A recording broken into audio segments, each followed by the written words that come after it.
You guys here aren't even competing with the rest of the world so much. You're mostly competing with yourself. You're mostly competing with yourselves. This room, or mostly is like, well, I know I could do a lot more. Everybody here, you could do a lot more. I know that. We could do a 2-day seminar about all my flaws. I could go really in depth on it, okay? I know I could do a lot more. I know I could do a lot better, okay? And to one of those questions that came up earlier, it doesn't have to be perfect. It doesn't have to be perfect. If you could just talk yourself into doing a few % better every year, or waking up and doing something a bit industrious every day so you learn a bit more and actually apply it. Not just collecting knowledge, but pragmatically useful knowledge that you actually fucking implement, And for you guys, you could multiply your current net worth just by that. So, regarding needs, like, nobody here is gonna starve. Nobody in the mastermind group, you're not paying $20,000 for a program that's helping you avoid starvation. You want to be in that group because you wanted to be around your peers. You want to be around other people that, it's not a competitive environment. It's a very cooperative and collaborative environment that, everybody in this room is a winner. Everybody's already doing quite well at something, and you could do a lot better. And and you're all smart enough to know. It's not my thought. I'm sure you had your own permutation of the same thought. You're like, you know what? I'm already doing pretty good, and I know I could do a lot better. And if what a relief it would be to just hang out with some guys like that. It's a fun social group. And on top of that, the natural byproduct, a natural outcome of just being surrounded with other people like us is that it'd be very effortless, like, oh, I'm gonna go learn some more stuff. I have other high quality allies, and like, you accidentally go make more fucking money. You'd accidentally go make more fucking money. So you guys aren't even, it ain't even the money of look at you, because you have that same competitive spirit that, you and I are both afflicted with that. So it's been a great gift, but sometimes a curse, And it ain't even the money. It's that you want to go overcome something and do things that other people wouldn't do for your own sense of I don't want to even call it self-esteem, but your own internal pride. For your own internal pride, or to feel yeah, I did tough shit that the other people wouldn't do. You can call that self-esteem, but it's not even a prerequisite necessarily. Not at the levels that most of us are doing that. But you just generally feel good about yourself, like, oh, I did some shit that other people they would never do. They would never do. They couldn't even. And most of that happened for us. It's a choice you made years ago that you had the level. To his point, you had the level where you were going to have plenty of food and clothes and get by just fine for the rest of your life and fit in with all the piss swimmers. And you're like, you know what? I really don't like the dribble of piss in my mouth. I really don't. I don't care to lie to myself that this is the best I could do, or settle to be around these people. I'd like to do a lot more. It's just a lifestyle choice. I say that all the time. I say that it pisses people off. I get death threats because I say that frequently. I say, poverty is a lifestyle choice. People are angry with me. Poverty is a lifestyle choice. Mediocrity is a lifestyle choice, but it is.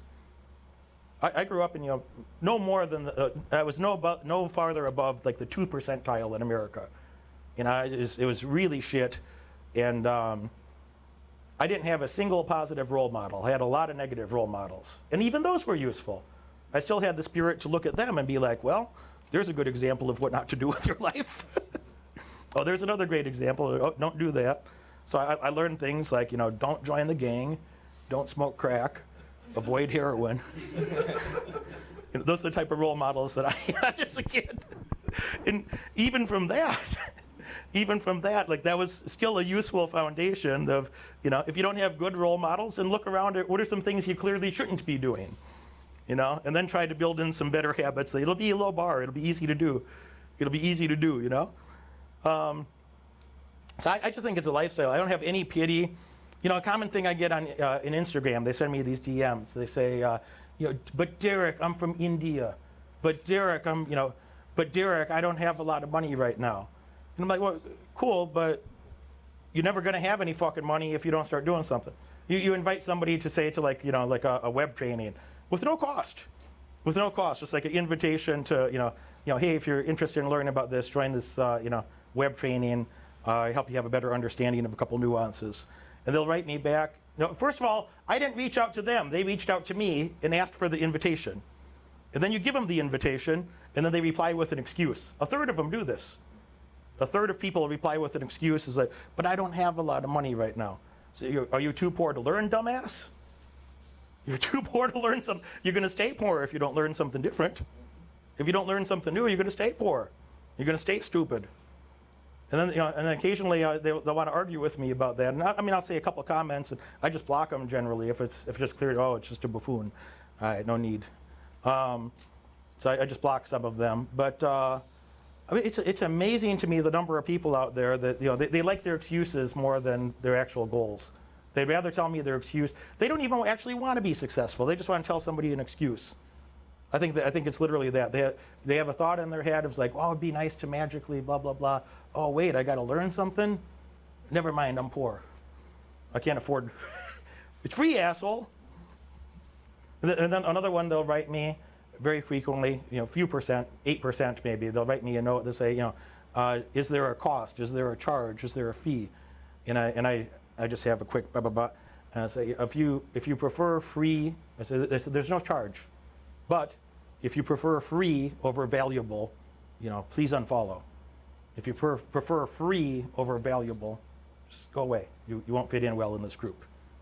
And there's really a pervasive stupidity out there that people think, oh, if it costs something, I shouldn't be a part of it. Well, why did I pay a few $100,000 just for academic education? Why did I pay a few $100,000 more just for mentors and whatnot? Oh, here's a good one for you. Just click to me. Why did I pay hundreds of thousands of dollars to go travel and maintain some of those relationships afterwards? And I don't know if I've ever told you this or if you've ever heard me say this, but I had a situation once upon a time. There's a person I've been trying to get a meeting with for a few months, and we had common friends, and we had little messages back and forth. And he's an extraordinarily busy person. He's very wealthy, extraordinarily busy person. And I really wanted to meet with this guy in person. And I knew it was going to be valuable to him, too. So I had total confidence and self-esteem that it was going to be a win for him. He's going to be happy to have this meeting, too. But it's one of those things we had to talk in person. And then, after a few misses and reschedules, he says, hey, I'm in Hong Kong. And, I could free up 90 minutes or so on such and such a date. Like, are you in Asia? Could this work? And I was here in the States. I said, no, no worries. What time? And he's, blah, blah, blah, on such and such a date. So, great, I'll be there. I know this restaurant and that restaurant. Is that convenient for you? And I knew where he lived. I knew where he'd be staying. So I knew a couple of restaurants, not right there, very convenient. And I said, would that be convenient for you? He said, oh, I said, I love that place. It'd be great. Perfect. And then I just booked my round trip flight to Hong Kong, which is a 15-hour flight from here, 15 hours and 40 minutes to go from here to there. And I booked my flight. I flew to Hong Kong. I had lunch. I paid for lunch. I spent the night. I got back on the flight. I flew back to the States. That was worth a lot of money. That was worth it for both of us. That was very valuable for both of us.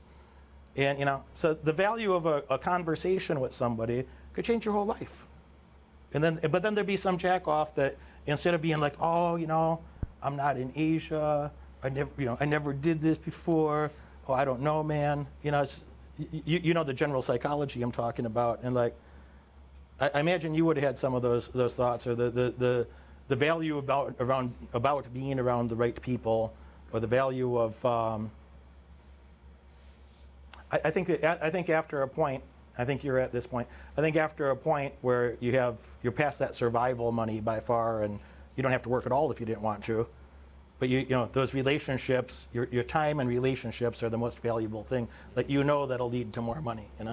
Would you riff on that? However you think about that general idea? Yeah, I guess. Then going back to your question earlier, it's those little mindset changes are looking at everything as cost. What does this cost me?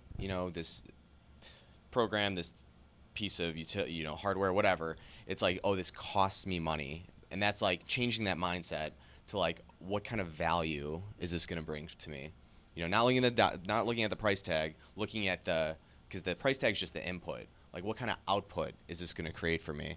And changing that is like a huge different, it's a huge different mind shift and it opens up the world to a lot of different things, where I would never think to, get I don't know, do pay for like a $5,000 dinner with a bunch of smart people. I'm like, oh, that's like, why not? Why don't we just go to order in or do something? Well, I'll meet you. We'll grab coffee. It's just it doesn't work like that, because that's going to create a conversation, a relationship, a rapport that will create so much incredibly more valuable things, that will totally eclipse the $5,000 dinner, like, entirely. Whereas like before, it's like $5,000. That's nuts. That's not, I don't want to. That cost isn't acceptable to me. Where now it's like, oh, that not having that value is not acceptable to me. So looking at the output side of things instead of the input. Yeah, you and I we were in Asia, I don't remember, a year and a half ago, something like that. Mm-hmm. And so we just bought some normal hotel rooms, same hotel. We just got, nice hotel, 4.5 stars or something. It's, not ultra luxury, but very nice hotel. And then we showed up, and then at check-in, they have like an upsell, The check-in is, hey, we have these, suites available, blah, blah, blah. And, normally I'm just like, whatever. And, but then I saw a picture of the suites, and I'm like, so this is multi-stories. So the rooms are 2 stories tall, and they're adjacent, that we can join several of them together. And we kind of talked about it for a second, and I'm like, I think we need to have these 2-story suites with the in-room hot tubs and so on. It was a baller-ass place. Yeah. And, I'm half a Jew, and you have your frugal tendencies. But I thought it was money well spent. I thought it was a lot of fun and money well spent. So we could have done it more economically, but I don't know, I have a fonder memory of the trip, because it was like, why not? Yeah. If we were to do the budget way, I wouldn't be able to describe that hotel, now. However, now, that we, splurged that little bit or made that little investment on the rapport, the whatever adventure.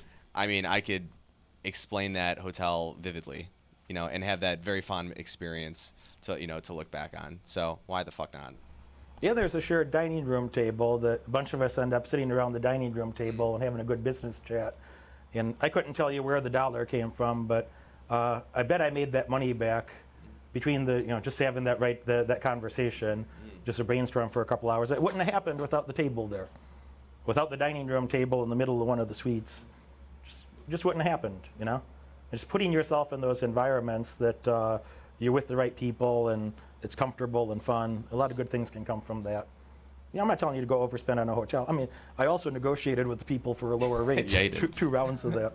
Moneyberg Mentoring is a general business course of like how to think and what are the fundamentals of business. This is a program about helping you make better decisions. I'm trying to give you some frameworks for how I'm thinking about things and how it's allowed me to go make more money. Just to say again, it's like, well, you're probably going to die sooner than you'd like. So how much time do you want to spend with the wrong people? This is not a get rich quick scheme. This is a get rich. Anything that I included as a homework assignment is something that's going to benefit your life long term. Derek, what's the one big thing? The one big thing is that you showed up here. I'm just saying, hey man, you can do a lot better, and you're going to.